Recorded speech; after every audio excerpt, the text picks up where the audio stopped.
हफ्ते की बात कर रहे हैं। शंख की स्थापना कैसे करें पूरे हफ्ते, शनिवार से लेकर रविवार तक, पूजा कैसे करें, उपाय क्या है, स्थापना कैसे करें, इसके बारे में बताइए पहले। देखो, सनातन धर्म में शंख एक ऐसा पूजनीय वस्तु है जी, कि जिसका हर पूजा, हर अनुष्ठान में जरूरत पड़ती है। और पूजा अनुष्ठान के साथ साथ केवल शंख भगवान की पूजा में ही नहीं बजाई जाती। शंख जो है युद्ध शुरू करने के लिए भी बजाई जाती है। जी बिल्कुल। गीता में पहले अध्याय में वेदव्यास जी लिखते हैं, पांचजन्यम हृषिकेश देवदत्तम धनंजय। पांचजन्य नाम का शंख जो है भगवान कृष्ण ने बजाया। बिल्कुल। देवदत्तम धनंजय है, देवदत्त नाम का शंख जो था उसको धनंजय अर्थात अर्जुन ने बजाया। पौंड्रदध्मा महाशंख भीमकर्मा वृकोदर, और पौंड्रदध्व नाम का शंख जो है वो भीम ने बजाया। अनंत विजयो राजा, अनंत विजयम राजा कुंती युद्धो कुंती पुत्रो युधिष्ठिर। अनंत विजय नाम का जो शंख था उसको धर्मराज युधिष्ठिर ने बजाया। और सुघोषमणि और पुष्पक जो विमान थे, नकुल सहदेव, इन लोगों ने बजाया। जब ये 5 शंखों की ध्वनि हुई तो वहीं से युद्धारंभ हो गया, वहीं से युद्ध की ध्वनि हो गई।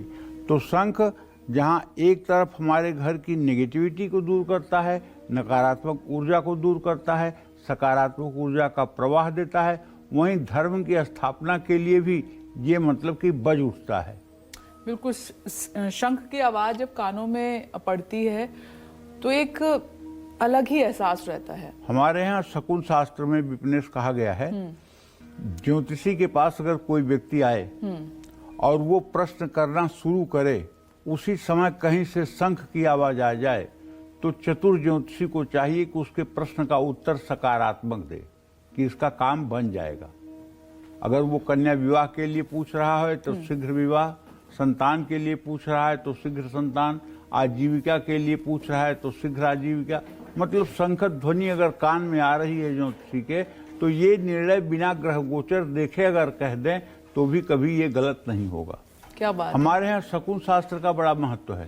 जैसे शकुन शास्त्र में कोई मतलब कि महिला आई या पुरुष आया और वो पूछ रहा है कि मुझे संतान प्राप्ति कब होगी जी, और उसी समय ज्योतिषी के पास कोई ले आकर के माला फूल रख दिया, कोई दूसरा व्यक्ति।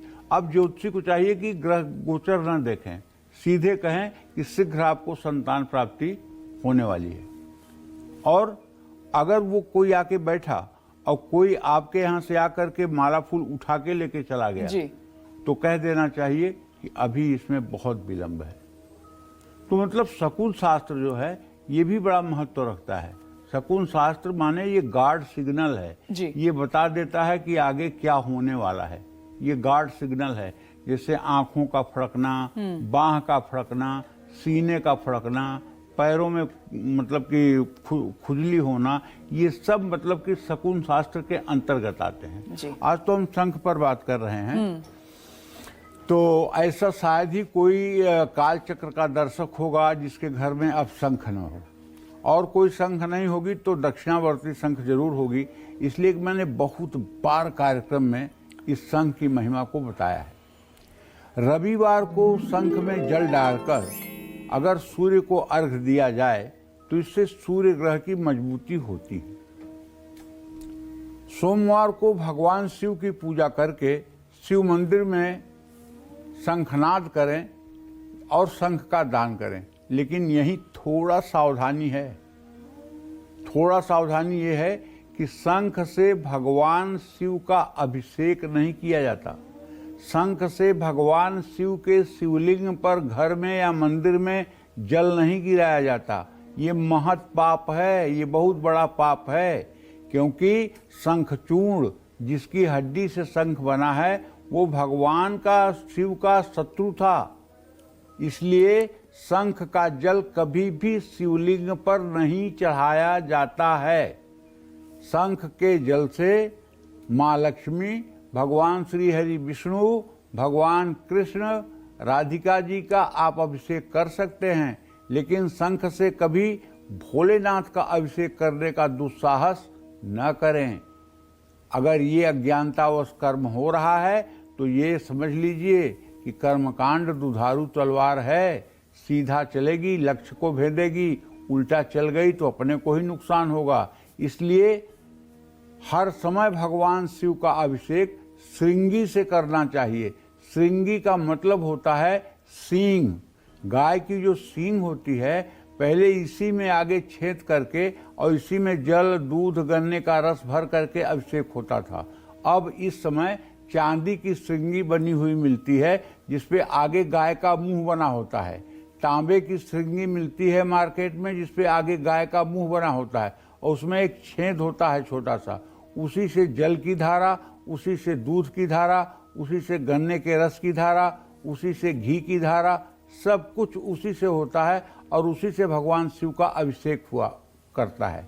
मंगलवार को शंख बजाकर सुंदरकांड पढ़ने से मांगलिक दोष का कुप्रभाव कम हो जाता है। बुधवार को भगवान शालिग्राम की पूजा करके और शंख में जल और तुलसी डाल करके अभिषेक करने से बुध ग्रह ऑटोमेटिक ठीक हो जाता है। गुरुवार को शंख को केसर से तिलक करके पूजा करने से भगवान श्री हरि विष्णु प्रसन्न होते हैं और गुरु ग्रह भी मजबूत होता है। शुक्रवार को शंख सफेद रेशमी कपड़े पर रखकर उसकी पूजा करने से शुक्र ग्रह मजबूत होता है। शनिवार को काले रंग का शंख सरसों के तेल में डुबोकर अपने घर में रखने से साढ़े साती ढैया के कष्टों से मुक्ति मिलती है और शनि की कृपा प्राप्त होती है। देखिए, समस्या ये है कि और सब चीजें तो आदमी सह लेता है, लेकिन आर्थिक परेशानी, मतलब घर में बच्चा बीमार हो और बीमारी का इलाज कराने के लिए पैसा न हो, घर में छोटे छोटे बच्चे हों और उनके लिए खान पान की समुचित व्यवस्था न हो, घर में बेटी ब्याह लायक हो और घर में फूटी कौड़ी न हो, घर में बेटा रोजगार लायक हो लेकिन घर में 10 पैसे ना हो उसको कुछ कराने के लिए, ये बहुत दुख होता है। ये दुख ऐसा होता है ना कि जीते जी मरने वाला दुख होता है।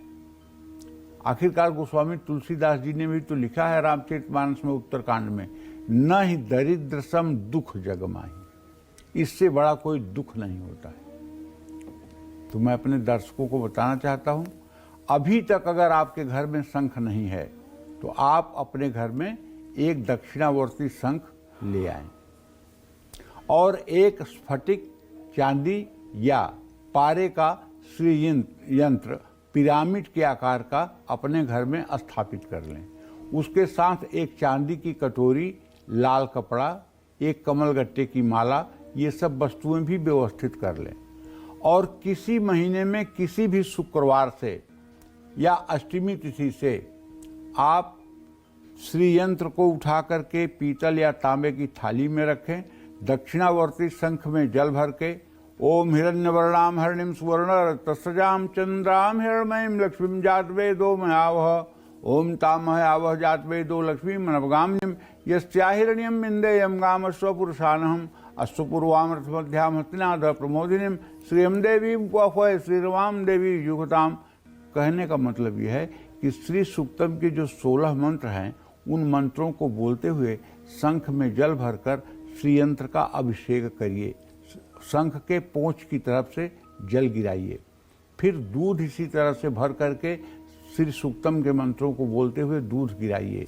फिर गन्ने का रस न हो तो चीनी का रस बना लें उससे, फिर उसके बाद में थोड़ी सी दही गिराएं, फिर उसके बाद थोड़ा सा घी गिराएं, फिर थोड़ा सा शहद गिराएं, उसके बाद फिर शुद्ध जल भर करके श्री सूक्तम के मंत्रों को बोलते हुए शंख का पूर्ण रूपेण ऐसा अभिषेक करें कि एकदम से श्रीयंत्र साफ सुथरा हो जाए और फिर साफ कपड़े से उसे पोंछ करके चांदी की कटोरी या चांदी के आसन पर लाल कपड़ा बिछा करके और उस पर स्थापित करें। अगर कमल का फूल हो तो कमल के फूल को खिला करके उसे कटोरी में रख दें, उसके ऊपर श्रीयंत्र रखें। इसके बाद श्रीयंत्र पर कलावा लपेट करके पहले हल्दी, फिर साबुत चावल जिसको अक्षत कहते हैं, रोली, सिंदूर, ये सब मृगी मुद्रा में माने अंगूठा, मध्यमा और तर्जनी 3 उंगलियों से चढ़ाएं और उसके बाद लाल पुष्प से श्रृंगार करके धूप जलाएं,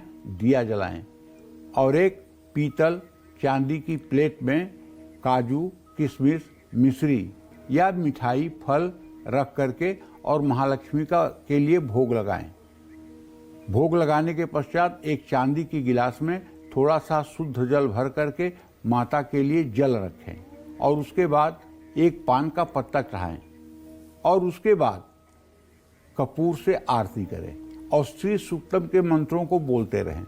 अगर आपको संस्कृत में श्री सूक्तम बोलना नहीं आता है तो अब तो भगवान ने इतनी व्यवस्था कर दी है कि आप अपना मोबाइल उठाइए, जिसमें दिन रात आप रील देखते हैं, उसे उठाइए और YouTube में लिखिए श्री सूक्तम। केवल लिखते ही श्री सूक्तम YouTube पे गाया हुआ श्री सूक्त आ जाएगा और उसको चालू कर दीजिए। श्री सूक्त बजता रहेगा, आप पूजा करते रहिए।